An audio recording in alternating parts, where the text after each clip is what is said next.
आप सभी आदरणीय दोस्तों को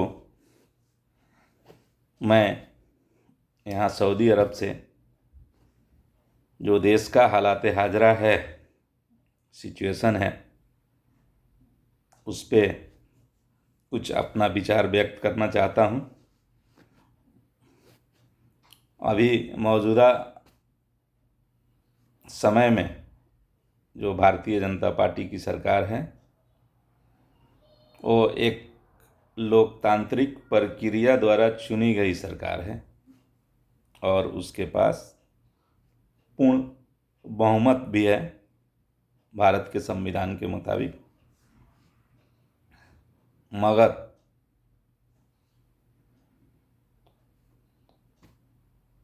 पार्टी का जो चाल चरित्र है अच्छा नहीं है, इसलिए कि प्रजातंत्र में किसी भी पार्टी में, सरकार में,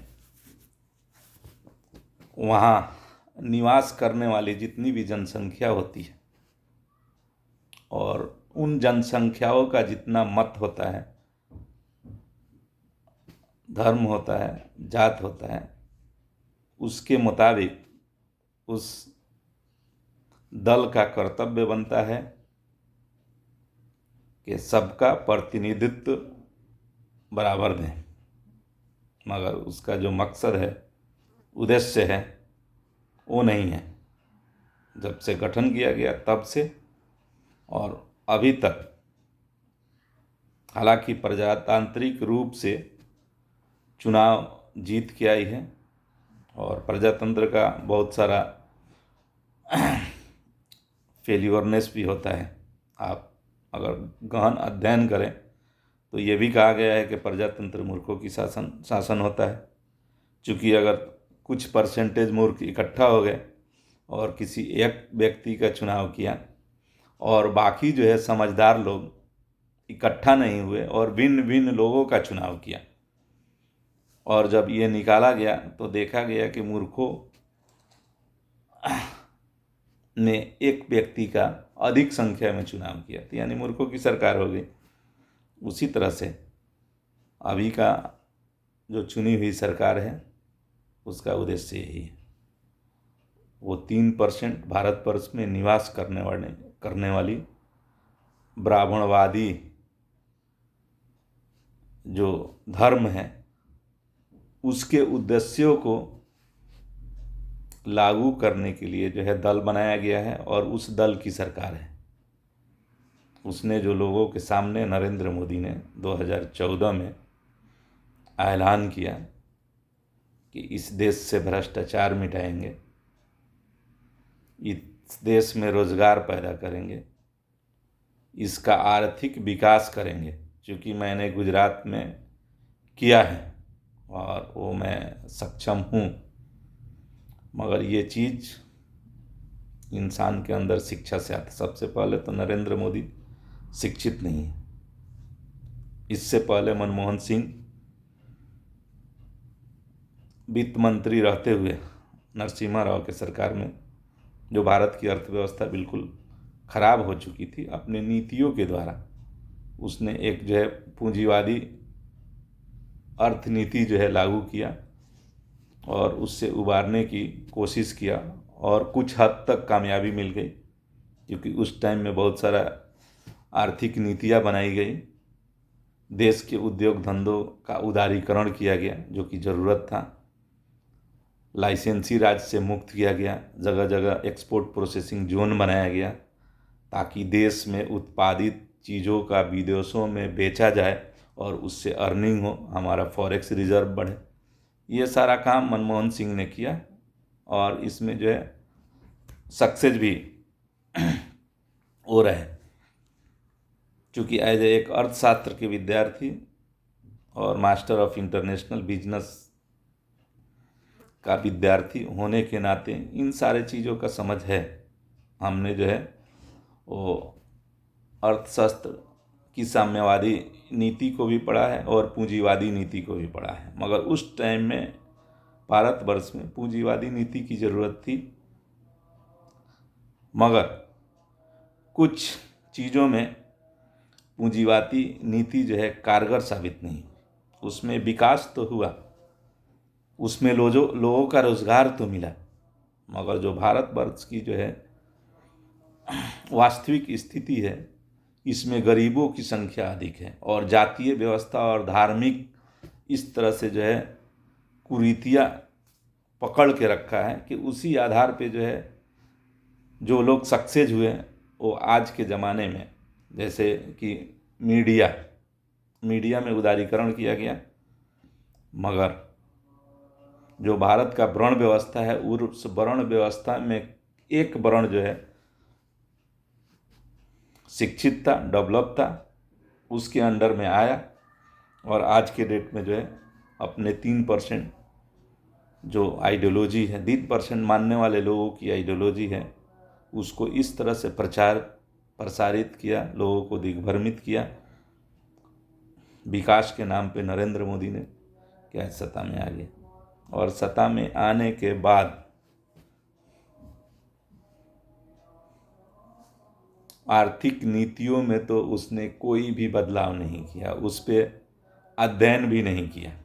जनता के सामने वो एक जो सोशल वर्कर होता है, एक्टिविस्ट होता है, उस तरह का भाषण देने के अलावा नीतिगत जो नीतियाँ होती है, कैसे उस सेक्टर का विकास हो, कैसे हमारे यहाँ बने हुए प्रोडक्ट दूसरे देशों में कॉम्पिटिटिव हो, दूसरे देशों के बने हुए प्रोडक्ट से ज़्यादा जो है कॉम्पिटिटिव हो, हम दूसरे देशों के मार्केट को कैप्चर करें, इस पे उसने कोई भी नीति नहीं बनाया। लोगों को दिग्भ्रमित करने वाली नीतियाँ, एक भावनात्मक नीतियाँ जो समाज से जुड़ा हुआ, धर्म से जुड़ा हुआ, उसको लागू करने की कोशिश किया। उसको भी अगर लागू करता है तो कोई बात नहीं है, करना चाहिए, मगर अगर वो धर्म प्रताड़ित है तब वो तो सुपेरियर है।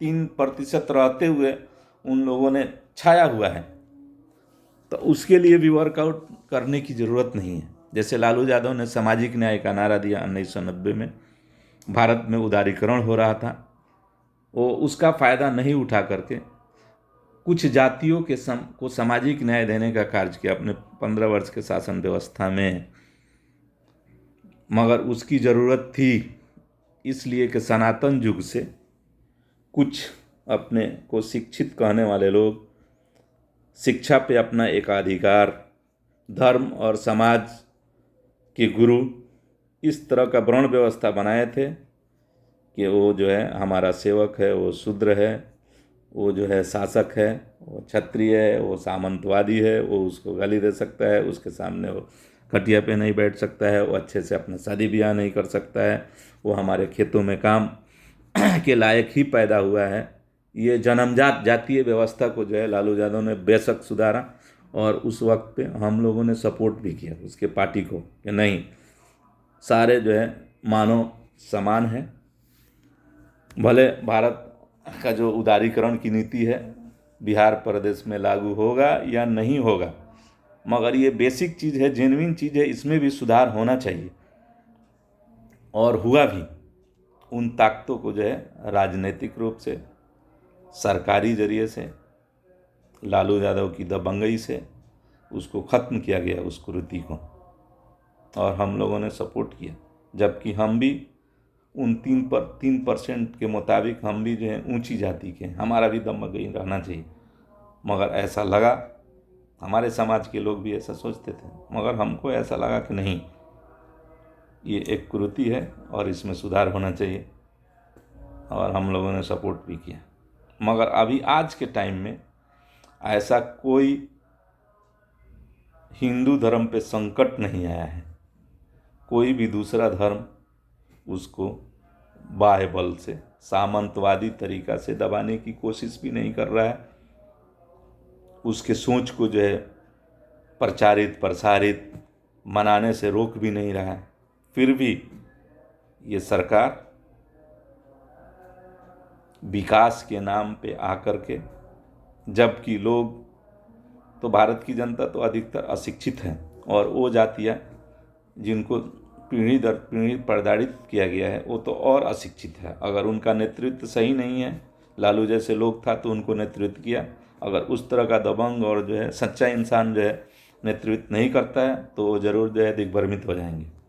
और उस दिग्भ्रमित होने के अलावा नरेंद्र मोदी के जो है झांसे में आ गए, उसने अपने को जो है नीच जाति का कहा, बैकवर्ड कहा, उन्हीं लोगों में से कहा, जबकि वो वैश्य था। इस बात को अधिकतर जनता जो है नहीं समझा, भावनात्मक में आकर के वोट दिया, मगर उनका मकसद विकास नहीं था। उनका तो मकसद था को जो 3% ब्राह्मणवादी सामंती ऊंची जात के लोग हैं वो सरकार में आए, उनको जो है मंत्री पद मिले, वो सारे अच्छे अच्छे पोस्टों पे काबिज हों, ये उनका मकसद था। विकास कभी मकसद नहीं था, एक आम जनता का कल्याण जो है मकसद नहीं था। और उसमें वो लोग कामयाब भी हो गया, और मीडिया जिसका उदारीकरण किया गया, मगर वो भी उसका अच्छे रूप से साथ दिया, क्योंकि उन्हीं जातियों के लोग उन मीडिया पे भी काबिज हैं या उनका पूंजी लगा हुआ है। तो अब आम जनता को इस बात को समझना पड़ेगा, और उन आम जनता में जो पिछड़े बैकवर्ड, जिनको वर्ण व्यवस्था के तहत पीढ़ी दर पीढ़ी से अलग किया गया है, शासन से दूर रखा गया है, उनको आगे आना होगा। उनका नेतृत्व जो है ईमानदार होना पड़ेगा, जैसे लालू यादव ने किया, मगर उसको कहीं ना कहीं 20-25 साल के अच्छे राजनीतिक कैरियर होने के बाद इन लोगों ने अपने जाल में फंसाया, उसको घोटालेबाज कहा, और उस पर तरह तरह के, जबकि श्याम बिहारी सिन्हा पाउडर स्कीम का जो है मास्टरमाइंड था, सारा पैसा उसने लूटा, उसने एंजॉय किया। उस टाइम भी बड़े जात के लोगों ने ही उसको एंजॉय किया, उस घोटाले को। मगर लालू यादव कुछ इमोशनल होने की वजह से उस जाल में आ गए। इतना सीनियर और डेयरिंग वाला होने के बावजूद भी, क्योंकि पाउडर स्कीम जो हुआ पशुपालन, और उसके मन मस्तिष्क में आया कि पशुपालन में अधिकतर हमारे ही जाति बिरादरी के लोग हैं, और जो भी स्कीम बना फ्रीली उसके लिए जो है पैसा देता रहा, मगर देखा नहीं कि उस स्कीम को लागू करने वाले लोग जो ऊंचे पदों पे बैठे हुए हैं वो कौन है। यहाँ चूक हुई, जिसके वजह से उनके राजनीतिक कैरियर का पतन रहा। पतन भी नहीं हुआ, क्योंकि नीतीश कुमार उन्हीं सामाजिक न्याय से उपजा हुआ नेता, जात का कुर्मी, अपने ही लोगों की लड़ाई लड़ने वाला, मगर उसने सत्ता में हमेशा भारतीय जनता पार्टी, जिनका मकसद कुछ 3-4% ऊंचे लोगों को ही जो है शासन व्यवस्था में रखना, सारा मंत्रालय देना, सारा जितने भी सरकार द्वारा चुना हुआ पद है ऊंचे ऊंचे, वो सब पे उन्हीं जात के लोगों को काबिज कराना, इस बात को नीतीश कुमार कभी समझ नहीं पाया। अपने एक मुख्यमंत्री बना रहा, और भारतवर्ष में अभी यही हो रहा है, और लोग समझदार नहीं हुए तो ये कब तक होता रहेगा शायद उसको भी मालूम नहीं है। और जिस तरह से सनातन युग से वर्ण व्यवस्था खत्म नहीं हुआ है, उनको गुलाम रहना पड़ा है, उनकी स्वाधीनता में ही इर्द गिर्द नाचना पड़ा है। एक गांव में 1 से 2 से 4 घर जो है होता है, सारे ज़मीन पे उसी का कब्जा रहता है, और सारे लोग उसके इर्द गिर्द उसकी दबंगई में आते रहते हैं, नहीं तो कोई ना कोई स्ट्रेटजी बना के उनको व्यवस्था करता रहता है। तो इसका अगर बदलाव करना है तो उनको खुद उनके अंदर एक सुधार होना पड़ेगा, स्वेच्छा से सुधार होना पड़ेगा, ईमानदारी के साथ अपने नेतृत्व या उनके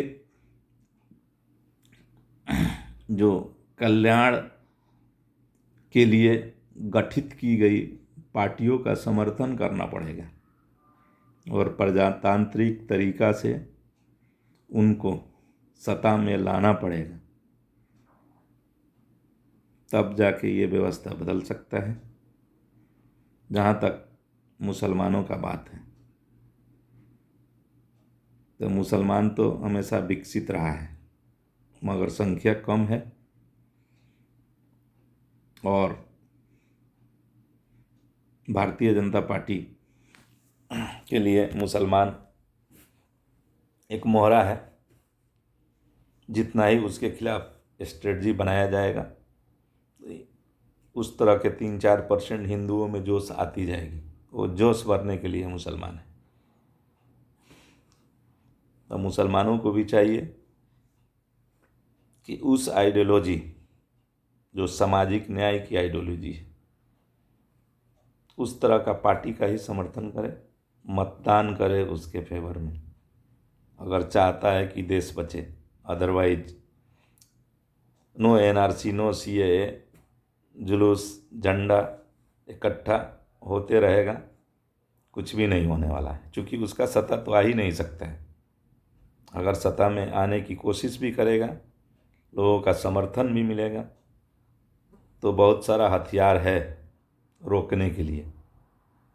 कहा जाएगा कि देशद्रोही है, कहा जाएगा कि आतंकवादी है, उसमें कुछ प्लांटेड भी किया जाएगा, कुछ लोगों को अरेस्ट भी किया जाएगा, और कुछ लोग उस 1-8% उस मानसिकता के भी हैं जो जानते ही नहीं हैं कि किस तरह से सत्ता को हासिल करना है। तो ये तो असंभव है कि मुस्लिम अपना पार्टी बना के या कुछ भी करके लोकतांत्रिक प्रक्रिया से जो है भारतवर्ष में सत्ता में आए। ये संभव है? असंभव है, संभव नहीं है। इसलिए कि प्रजातंत्र में संख्या मायने रखता है, जिसकी संख्या रहती है वही आता है। तो अब ये सोचना है कि किनकी संख्या है और किनका सिद्धांत मानव जाति के कल्याणकारी के लिए है, किनको दबाया गया है, किनको अभी भी दबाया जाता रहा है, उनका साथ देना चाहिए, उन पार्टियों का साथ देना चाहिए। साथ देने का मतलब उसको वोट करना चाहिए, उसको सत्ता में लाना चाहिए। हो सकता है कि कुछ दिनों के लिए विकास जो है बाधित हो देश का, मगर उस तरह के सिद्धांत रखने वाले लोगों की खात्मा होना चाहिए, जिनकी आइडियोलॉजी है और ख़तरनाक आइडियोलॉजी है, जो संख्या के आधार पे आइडियोलॉजी नहीं है, कुछ सीमित लोगों की वो आइडियोलॉजी है जिसको भारतवर्ष में वो लोग लागू करना चाहते हैं और मुसलमान को मोहरा बनाना चाहते हैं। और वो अपना आइडियोलॉजी को नहीं भी लागू करना चाहते हैं, लगभग तो वो लोग छोड़ चुके हैं, मगर उनका मेन मकसद है सत्ता में रहना, पदों पे काबिज रहना, मंत्रालय में काबिज रहना, सारे ऊंचों पदों में काबिज रहना, हर विभागों में काबिज रहना। उनका मकसद ये है। उनका असल मकसद ये भी नहीं है।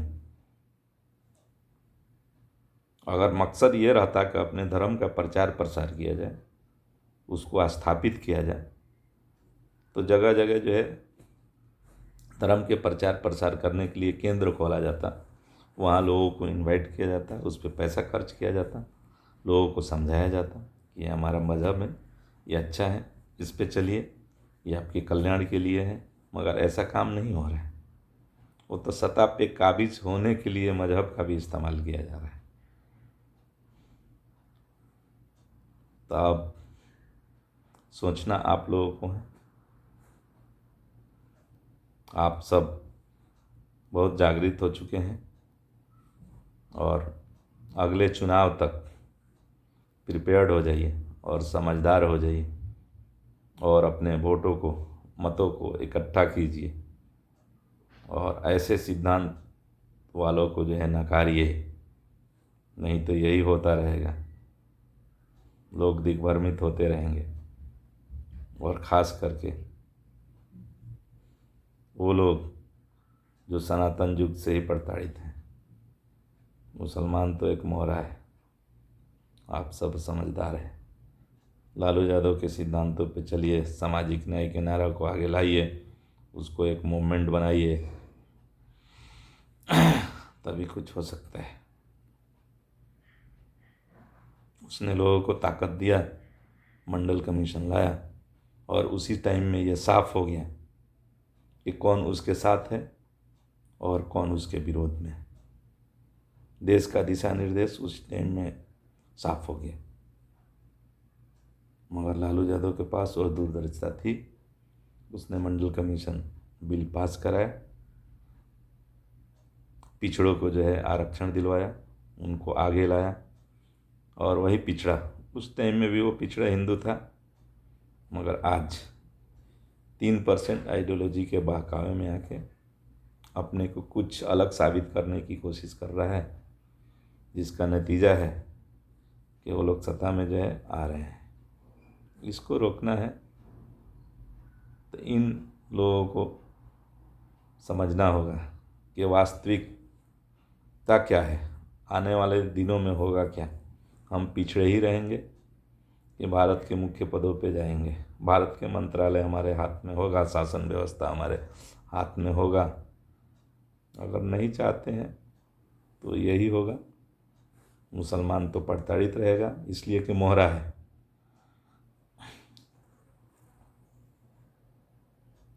तो बस आज का यही मेरा विचार है, आप सब इस पे गौर करें और गहन अध्ययन करें ताकि आने वाले 2024 में फिर से उनको मौका नहीं मिले।